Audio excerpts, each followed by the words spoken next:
The content you're about to enjoy comes from the archives of The Best You.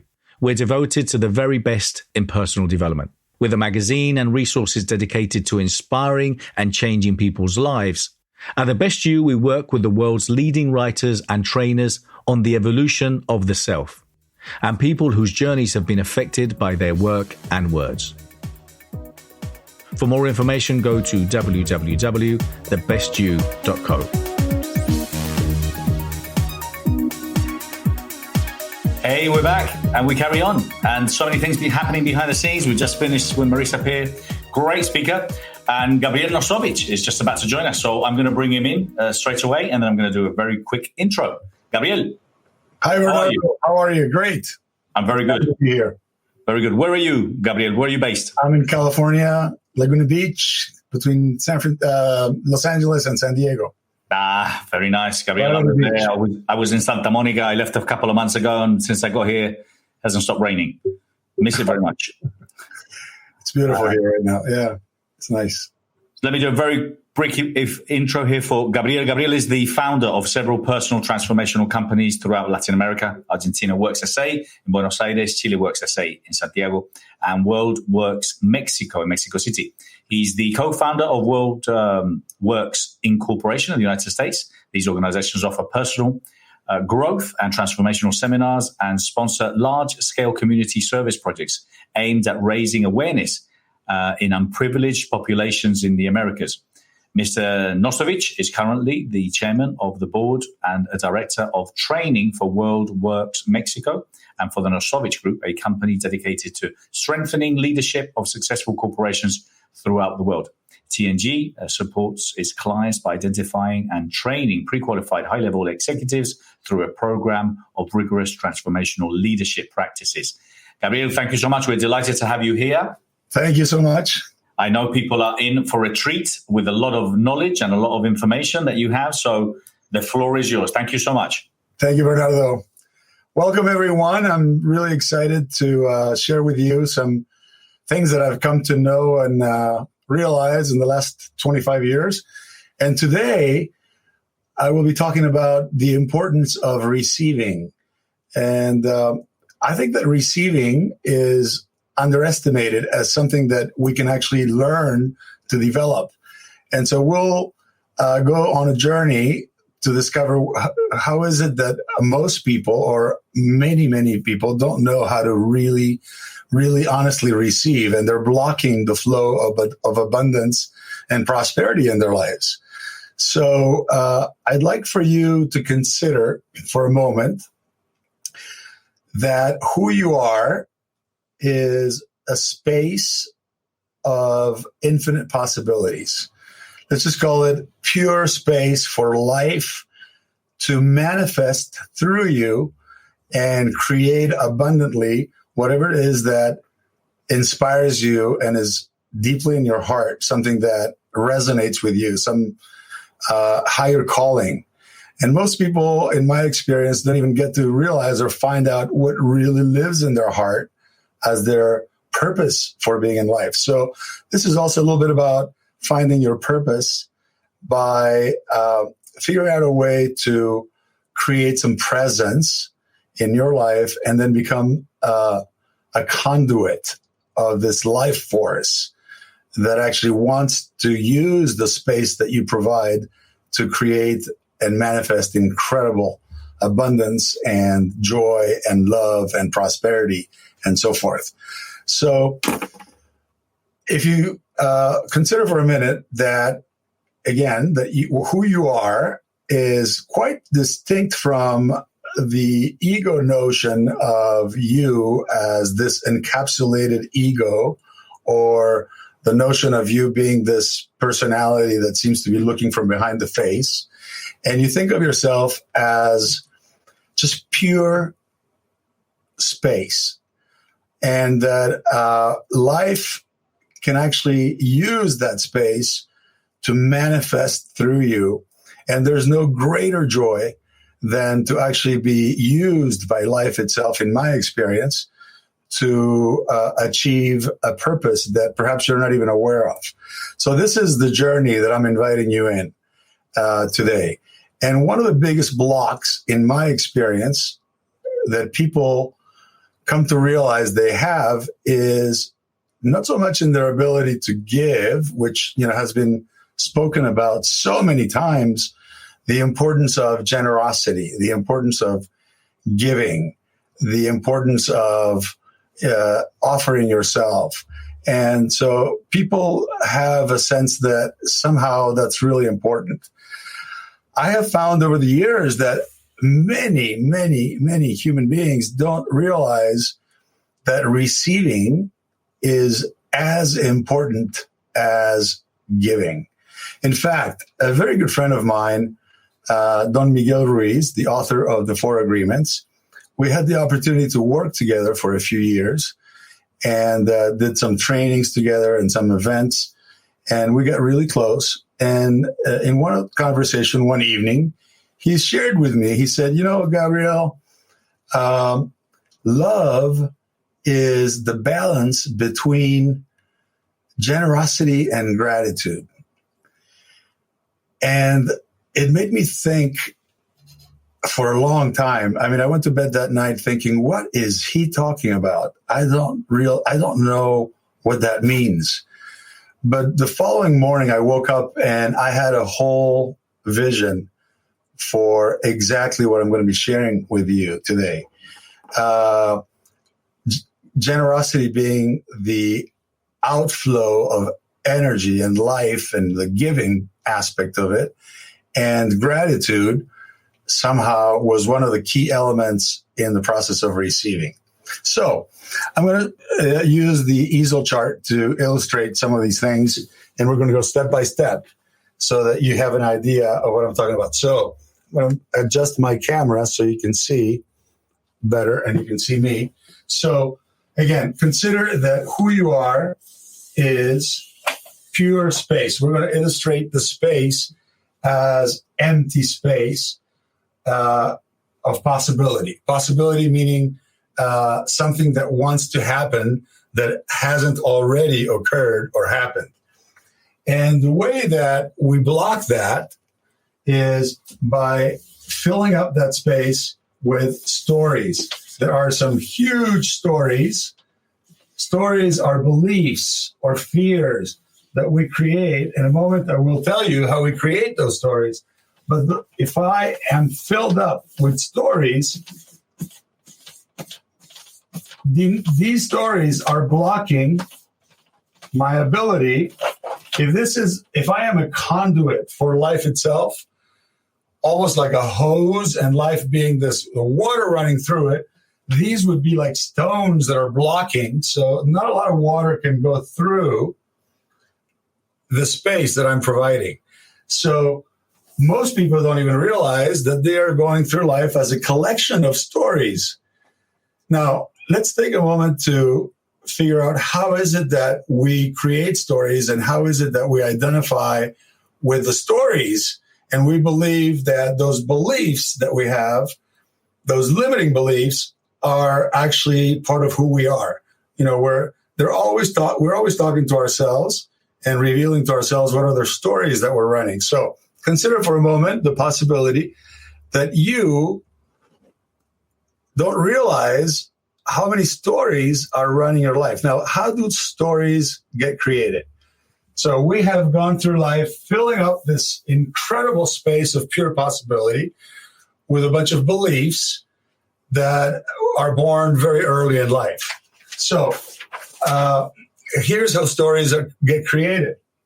Let's say that when I am a child, 7 years old, something happens in my life. Something happens. Let's say my dad comes home drunk. He's an alcoholic, and he beats up my mom. Or maybe I'm 7 or 8 years old, and I thought my parents were getting along great. And then suddenly, dad leaves. And I have really, at 7 years old, I thought everything was going great. I have no explanation for what happened. So something happened, and it causes me to experience pain.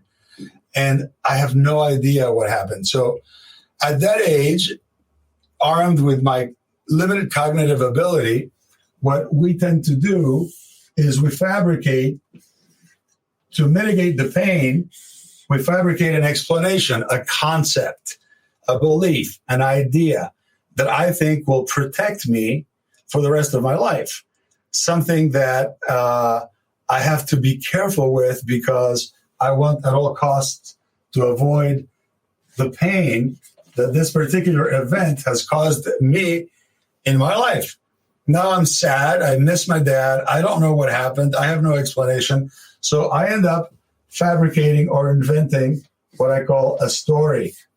So the story in this particular case might be men, since my dad is my figure of who, my ideal of who a man needs to be, I may tell myself, careful, because men leave. They will abandon you. They will not stick around, or they won't really commit to you. Or maybe I wasn't good enough for my dad. Somehow I'm insufficient in my life. So these are all stories that I make up so that I can cover the pain of whatever it is that happened that I have no explanation for. Now, paradoxically, I create the story for the sake of protecting myself and being able to scan my environment and the world to prevent that from ever happening again. Now, paradoxically, I become a magnet attracting exactly what it is that I'm resisting could happen again. How does that happen?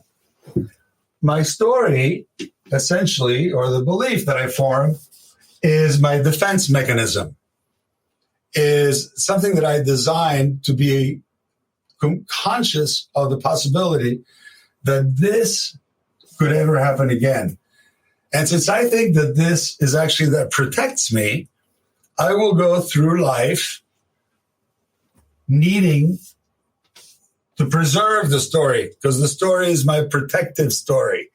So, story, I'm not good enough, men leave, I have to watch out for that, actually needs to validate itself so that I can preserve and protect myself from it happening again. Now, paradoxically, as I said, I need to be right about the story that I made up. And what better way to be right about it than to actually become a magnet attracting into my life the very same thing that I want to avoid. Because this will be something I will be unconsciously creating and generating people, situations, and events in my life that make me right about the story that I told myself. Therefore, this becomes a pattern. So I will bring into my life, let's say, if that was the story that men don't commit, that I'm never going to be good enough for a man in my life, then I will bring into my life people, events, situations that actually validate my story. And that's law of attraction. As Carl Jung said once, what you resist persists. So the fact that I'm resisting the possibility of this ever happening again is the reason I created a story to explain why this happened. And now I need to validate the story and be right about it. And therefore, I generate more of the same. I become a magnet. And that is how I fill up my entire space of possibility with a bunch of stories that are designed to protect myself. So let's say, for instance, that I have a story that I am not good enough. Then I will land a job and I will maybe have my boss be a man. And if I wasn't good enough for my dad, then I will constantly create the experience for myself that I am not good enough for my boss. And like that. So this becomes a pattern. For complimentary resources from my book, my complimentary e-course, The Power of the Question, or recommended reads, go to www.thequestion.com/resources. For more information on my coaching or mentoring, go to www.bernardo-moya.com. In the center of our, let's just put a heart in the center of the space. We'll call it our true purpose, our pure love, and so forth. Now, if the space is filled out with stories, I will go through life trying to validate the story. All the stories. So let's say that I have a story that I am not good enough, or that men, I'll never be good enough for a man to really value and validate my contribution or to be in a relationship with. And here's a man who has a story that says something like, I can't count on, let's say I'm a woman, I can't count on women to deliver because my mom didn't stand up for me when I needed it. So women can't be counted on. I can't trust them. I told her once a secret, let's say, and my mom, I told her it was very private, and she went and told my grandmother. So women can't be counted on. Women will like that. So if I have that story, then what happens is I will feel a strong attraction because this story that I have, I'll never be good enough for a man, actually, I call it a matching story, hooked up with the story that someone else has because it's a perfect match. Because we both get to validate our beliefs that are protecting ourselves, and then we fall madly in love. The reptilian brain is looking for protection and making sure that things are safe. So if this story, as bad as it could be in terms of limiting me, is a match for this story, these two people will be, whoom, feel a very, very strong attraction. Now, really what we want in our heart of hearts is to connect heart to heart. And we can't do that because that heart, or our purpose, or our true purpose in life, or our love, our light, is covered up with a whole bunch of stories. So one of the things that I'm going to be teaching you about, this is sort of the setup, because this is what we really long for, is a really heart-to-heart connection and a longing to be together and to actually connect with other human beings. But we can't do that. Why? Because we're filled up with stories that we made up when something happened and I needed to protect myself. So again, so if we, so this is how stories are created. And so we go through life as a collection of stories, looking for stories to hook up with our stories. And then we don't realize why we feel so completely unsatisfied. So let's say that you are a conduit for life. When you clear all these stories, when you stop all the mind chatter, all the stuff you made up to protect yourself, then you become, let's call it a conduit, a space for life to use that space and create through you and manifest incredible possibilities. And when your egoic intention lines up with, a higher purpose and a higher intention, then you experience fulfillment. You experience joy. You experience being fully present. Stories, in fact, are incompletions. Things, experiences that we did not want to experience that are now blocking that flow of life through us.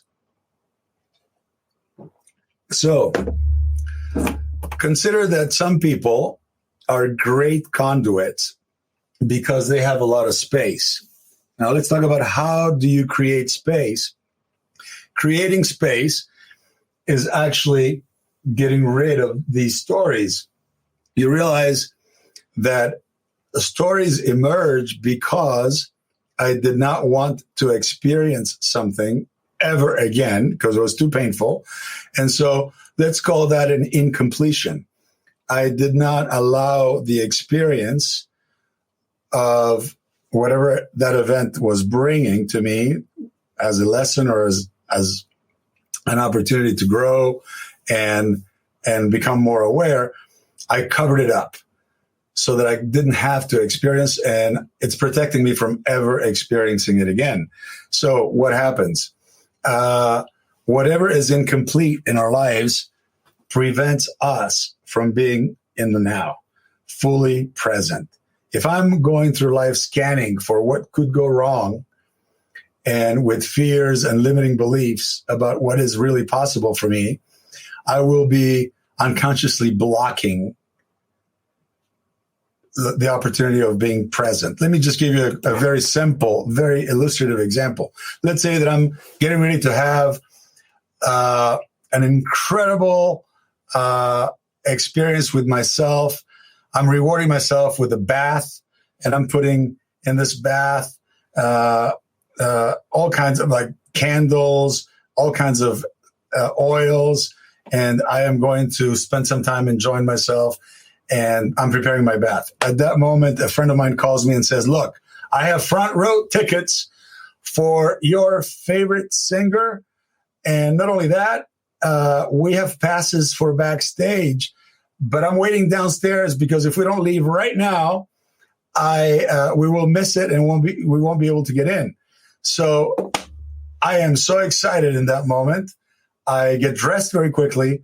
I go to get in my friend's limousine. We zoom into the arena where my favorite singer in the world is going to be performing. I know I have backstage passes, and I'm so excited. Now, 10 minutes into the concert, I realize that I left the water running, and my hot tub doesn't have a very good drainage system. And so I can only imagine at that moment that it's overflowing, and it's probably the water is going to overflow for about 3 to 4 hours if I'm planning to go backstage and so forth. I have nobody who can support me in shutting down the water. Now, I left something incomplete. Think about that. I was doing something, and something's now not complete. I didn't shut the water supply for my bath. Now, do you think at that point that I'm able to be fully present and enjoying the concert? Am I going to be there just having the time of my life, or is a huge part of my thinking in that moment and worry focused on all the stuff that is going on at home? So I will be worried so much that when I come home, the whole thing will be flooded. It'll be a disaster. Remediation costs are incredibly expensive. So notice that because something was left incomplete, I am not able to be here now. The same thing happens with all the stories we tell ourselves.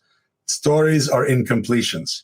In order to be in the here now, there has to be no resentment, anger, worry about something that remained incomplete in my past, and also no anxiety about the future.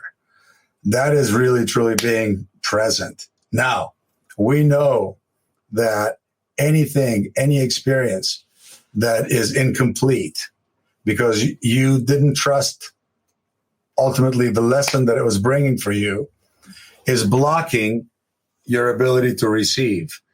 So again, if this was a hose and the life force was, or light or love or whatever you want to call it, wants to use that beautiful space, you being the conduit for life to generate, create, manifest through you, and it's filled up with stories. Let's say that this is a cut of of a hose, then how much water can circulate? Not much. It only finds little spaces over here to go through it. So then you become a very poor conduit of life itself. And you don't realize and you don't know why, essentially, you're not able to manifest in abundance what you really want.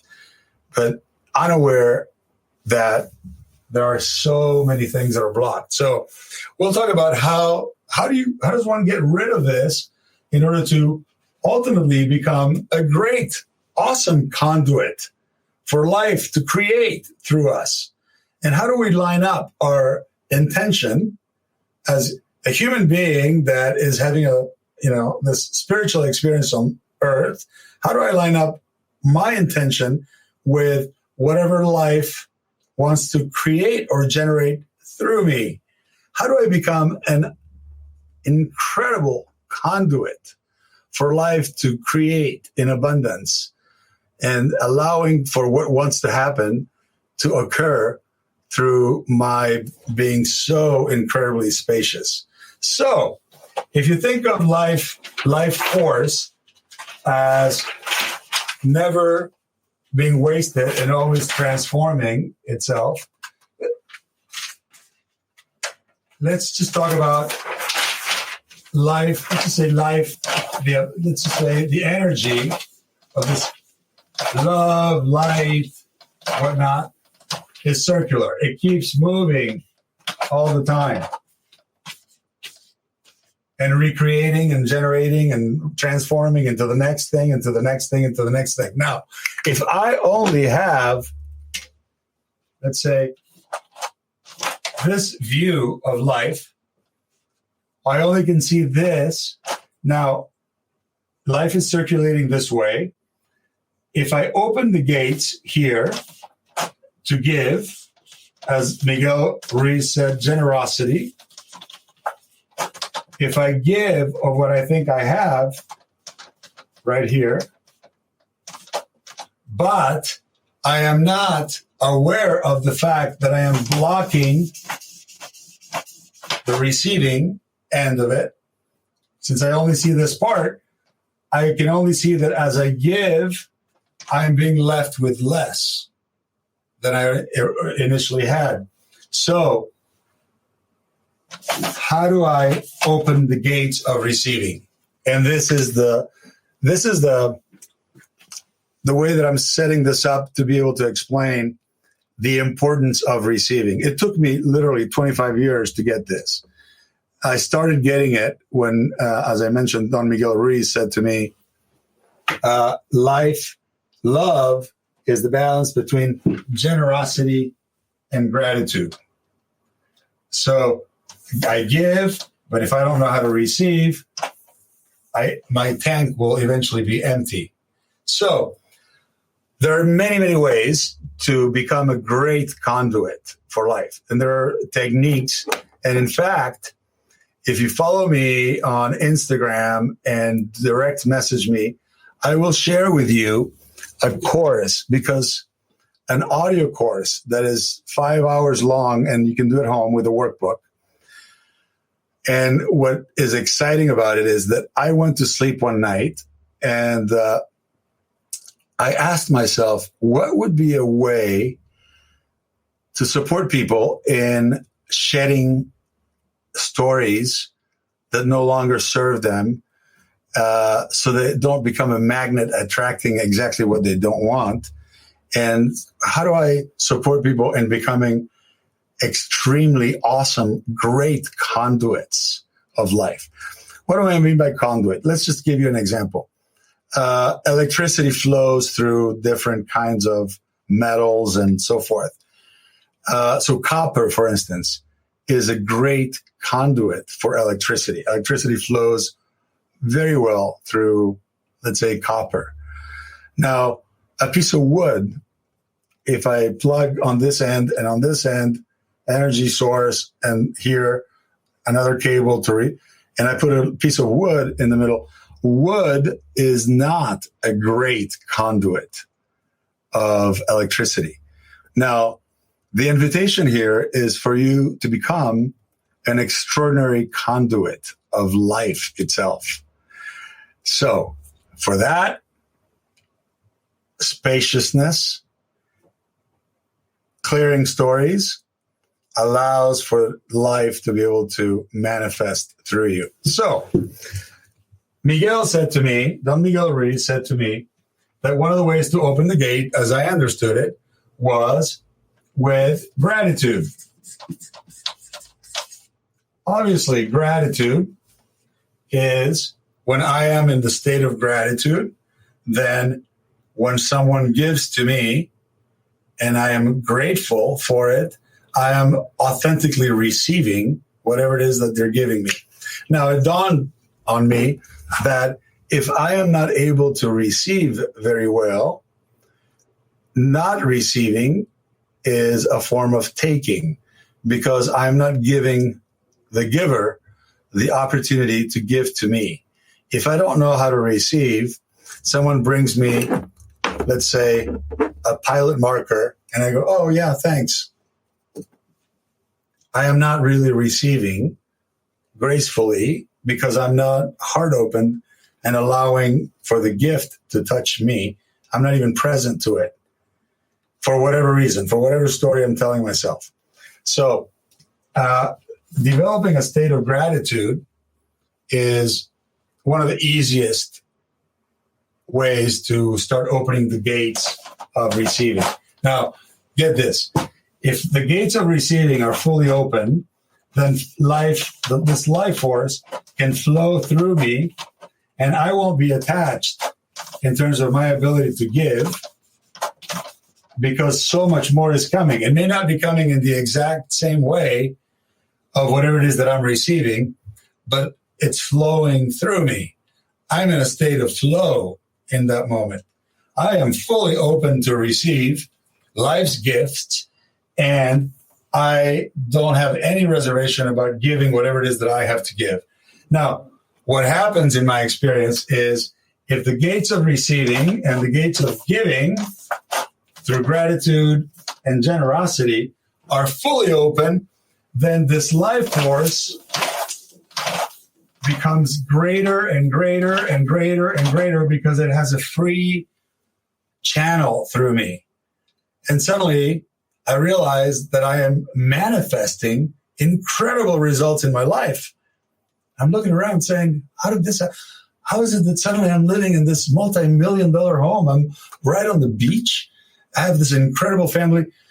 It's magical. It's miraculous. Wow, how did this happen? Like, I'm not even in ownership of, like, what is it that I did to be able to create so much abundance in my life? Well, it dawned on me eventually that there was a practice that I want to teach you that has to do with receiving. We've been able to receive so many gifts. Life has so many gifts for you, and you're blocking the possibility of receiving those gifts because sometimes those gifts come in an unpleasant package. Let's say that I have an experience that someone betrays me, or someone who I counted on in my life suddenly is no longer there for me, or my spouse cheats on me, and I become so resentful. I create a story about what happened, and then that story blocks the receiving. Now, if I'm willing to look deeper into what is the lesson that I needed to learn through that experience that wasn't necessarily joyful or exciting, because it actually did cause me pain, but I allow the pain, as Ken Wilber would say, to self-liberate. Whatever it is that I'm experiencing, if I allow my experience to fully and completely experience my experience, that experience completes itself. It, as Ken Wilber says, it self-liberates in the ever-present moment of now. Now, if I'm resisting the experience, then life will continue to serve back again and again and again more of the same, because it was a lesson that I needed to learn. So I did not receive the gift that came in this ugly package. I didn't look for the blessing in it. I didn't look for what I needed to learn in the process of experiencing something that was painful to me. That blocks the opportunity to receive. That's why the second really, really important way of opening the gates of receiving is something that we call forgiveness.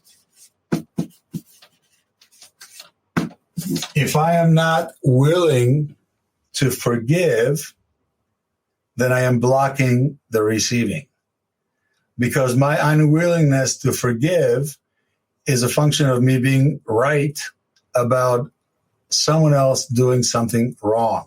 So I'm literally not trusting that there was potentially a gift there for me. There was an opportunity for me to become who I am here to be on the planet. So forgiveness erodes and eats up at your personal power. The lack of forgiveness, the way, not forgiving someone and continuing to be resentful and blaming other people for whatever it is that you happen to experience is a way of blocking the receiving. So notice that unless I forgive and unless I am able and willing to be grateful for whatever life brings to me at any moment in time, if I am unwilling, then I can't possibly be present. If I can't be grateful, it's because I'm too preoccupied with something else. So instead of appreciating the gift and looking for the blessing in the gift, I will dismiss it. And what happens to the person who gives to me? They'll feel cheated. But the moment I'm not able to receive because I don't allow myself to be present, then I am taking from whoever is giving to me, because they can't complete on their experience of wanting to give to me. So consider that receiving is literally a way of giving. So if to receive, you need to forgive, notice even the etymology of forgiveness. In order for you to be able to give, meaning generosity and allowing the flow of life to circulate freely through you, in order for being able to give, forgiving, you need to be able to receive. And that is what allows you to be here now in the moment. Now, I have a really good friend whom I've asked for permission to share, because she told me once, and we talked about this extensively. She's a great colleague. Her name is Allison Armstrong. And she developed this idea of what a great receive. For people who don't know how to receive, she says, most people don't know how to receive. And we were having this conversation. And she says, but if we break it down for people and they realize there are at least 3 elements that are critical to a great receive, to be able to just really authentically be present to the gift, people will have to consider, number 1, the original intent of the person giving you the gift, which includes the time and effort and thought they put into selecting whatever gift they wanted to give you. So let's say that someone, just for the sake of argument here, gives me a pilot marker. And I go, okay, thanks. Then I'm not receiving. Now, if I pay attention to the fact that they were conscious and aware of the fact that I love these very thick pilot markers because they allow me to write on an easel board and everybody can see it. Instead of those little thin markers, I want this big, thick, that when I have a room with 500 people, all the way in the back, people can see what I'm writing on the easel board. So they paid attention to, I always use these thick markers. Now, that was thoughtful. that, I would have my own. Sometimes I show up to do a talk and they don't have my markers. So this person, actually thought about it and they paid attention to me. Not only that, I could also acknowledge the fact that maybe I'm in Mexico and these are really hard to come by in Mexico. You have to order them and sometimes it takes 2 months to get them. They're not readily available. So they actually planned for this. They took the time to not only figure out something that I really appreciate and like, but they also put in the effort and, took the time to order it and so forth. So I can acknowledge all of that as the first piece. Secondly, she says, first acknowledge the intent and the time and the effort and the thought that went into giving you the gift. Secondly, just pay close attention to the gift itself. Wow. And it's a blue one. And it's already loaded, full with ink. And he also took the time to buy me some, replaceable ink so I can charge him every time I need to. And I love the fact that you gave me a blue one because, if I only had a red one, then it kind of looks odd on the easel pad if I'm writing all the time in red. Blue and black are colors that I could use. And most people, won't be in resistance. So I love the fact that you even thought about the blue, and it's a great marker, brand new. I love it. Thank you so much. And then the third thing that Allison taught me was acknowledge the future that becomes possible for you because of the gift.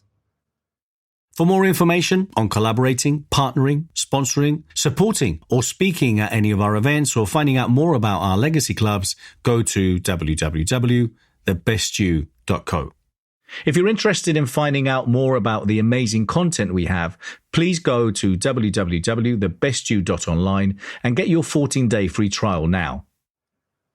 I was like, what does that mean? Well, if sometimes you show up in places where they don't have your markers, and now you have your own that you can carry in your briefcase.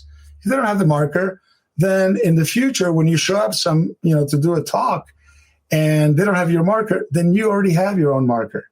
So there's a future that becomes possible because of the gift. So if you acknowledge the intent, the purpose, you acknowledge the gift itself because you take a moment to, pay close attention to what the gift is, and you acknowledge also the future that becomes possible, then the person will feel like you authentically received. You are fully present. You take the time to receive that gift.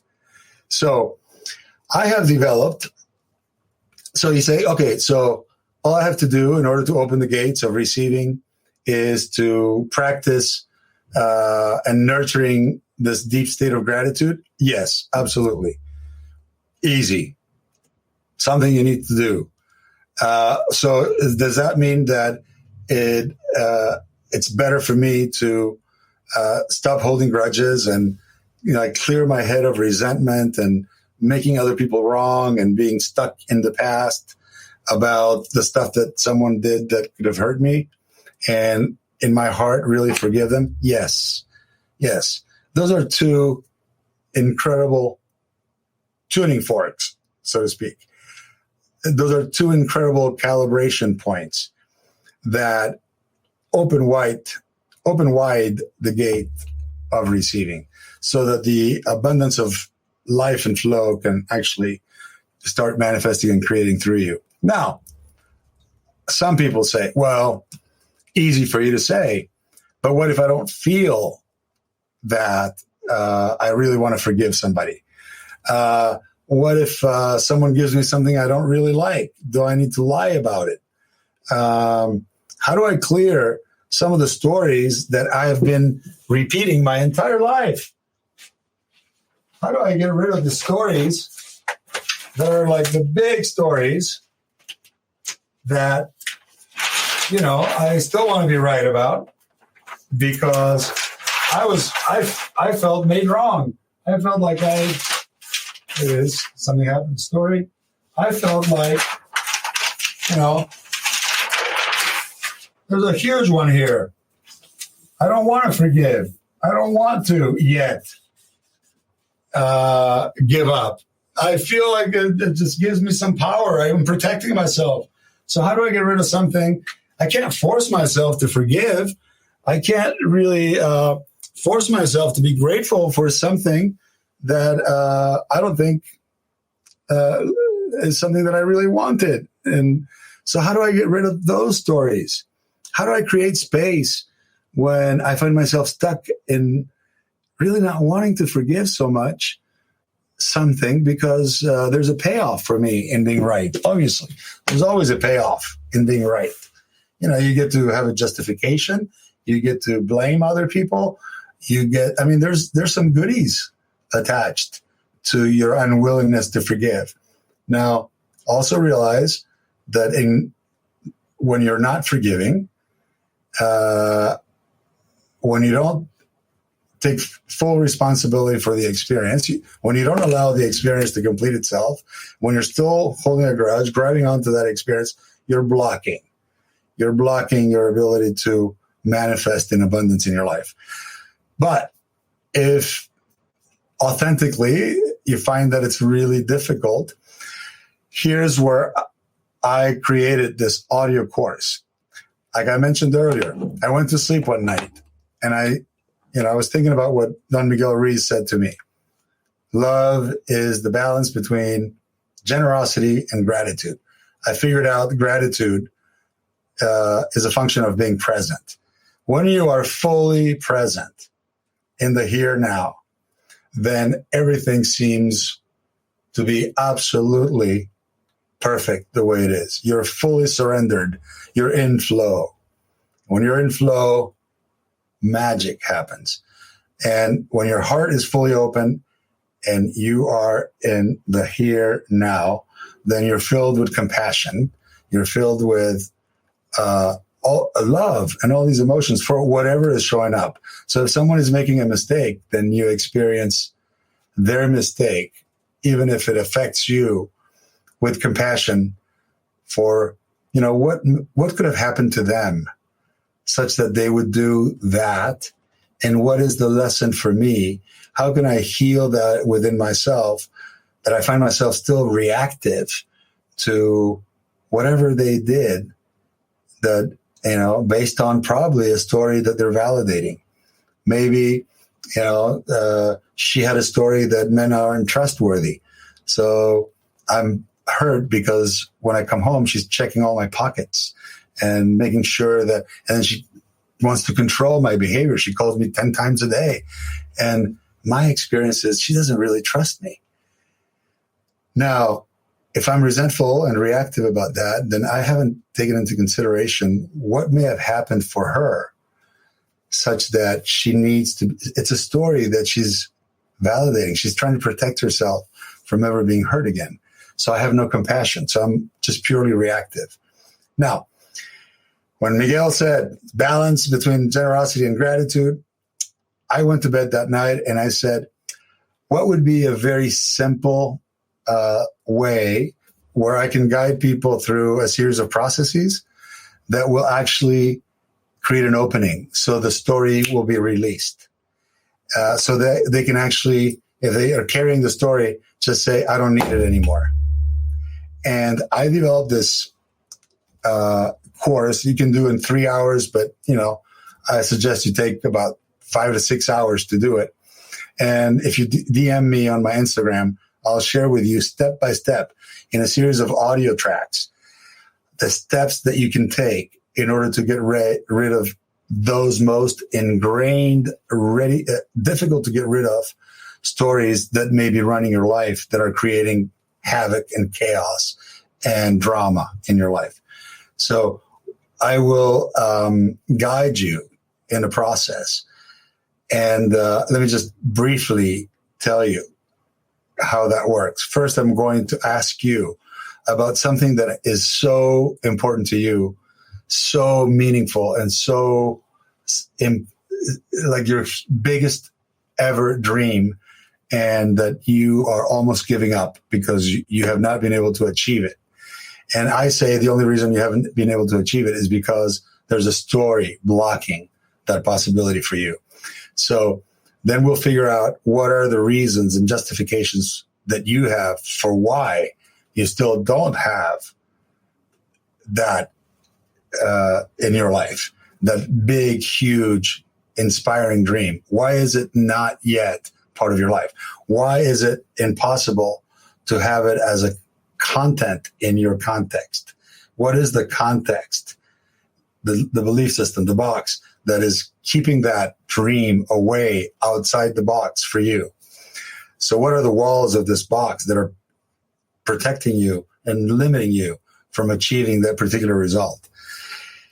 Then in this course, I will guide you through identifying what is the core story that you're running that is resisting this possibility of you being able to create that huge dream in your life.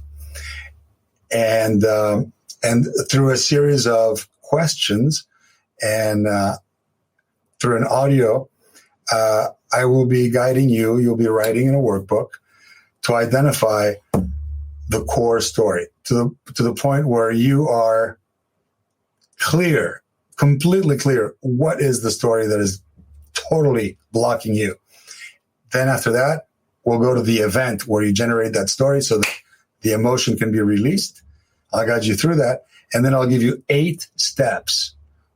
If you follow the plan and if you follow those 8 steps, which have to do with revealing the story to the people that you use to validate the story, it is incredible the miracles that you'll be able to generate in your life.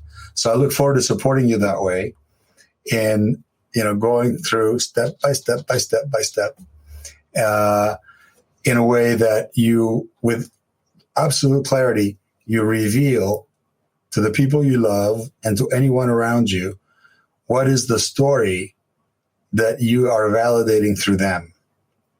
And it's an act of courage and an act of forgiveness of yourself and apologizing to other people and having gratitude for that relationship. Like Ho'oponopono. You'll be grateful, filled with love. You will apologize sincerely, and you will also realize that you have been using the people that you love in your life in order to be right about a story. Once you tell on yourself and you reveal the story, you can no longer use the story because people around you are going to be guarding, watching carefully that authentic you that communicated from your heart, that had them know exactly and in ownership of how you were ultimately using them unconsciously to be right about a story. And you become aware of the prices, not only that you have been paying in that relationship, but the prices that they have been paying in that relationship. And you authentically invite them into creating the future together with you not validating that story, not being right about it, then a whole different world of possibilities opens up. And I look forward to hearing from you what you create. I have heard from people in India, in Australia. I have it for those who want to do it in Spanish. I have it in Spanish. I have it in English. There are 2 beautiful parts to it.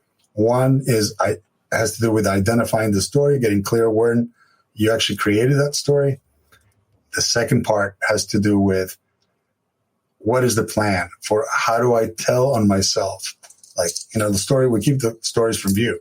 So how do I reveal the story in a way that is compassionate with myself and with other people? I forgive myself. I apologize. I express my gratitude. I acknowledge the pain that I have caused without blaming myself or feeling guilty because it was unconscious. And a whole different world opens up. So most people tell me that it's through that very brief audio course, they transform all their relationships in their lives. So remember, your job is to become who you originally are, which is a space of possibility, which is literally a conduit, a beautiful conduit for life to use as we walk on earth free, for life to use in order to manifest what wants to happen anyway. So there's no resistance. It's all about surrendering, and it's all about owning and appreciating the gift that is your life.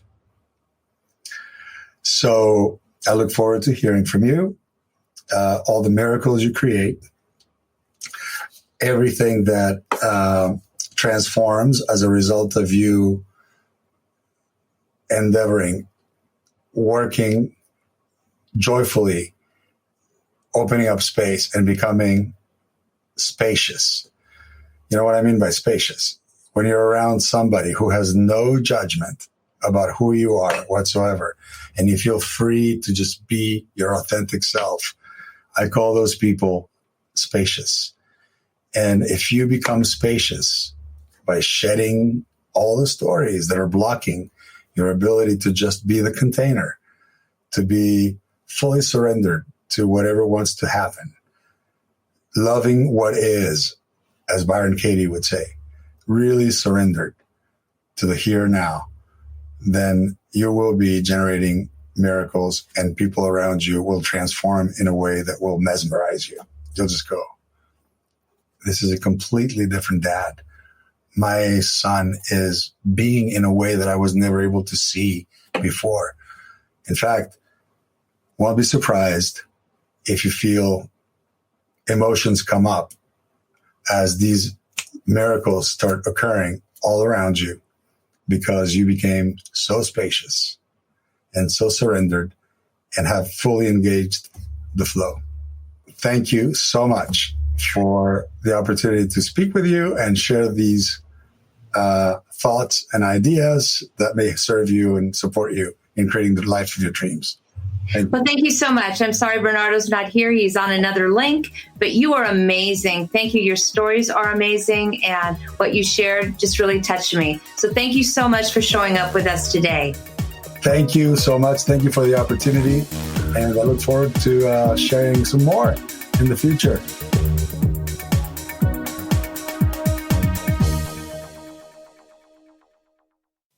For more information, go to www.thebestyou.co.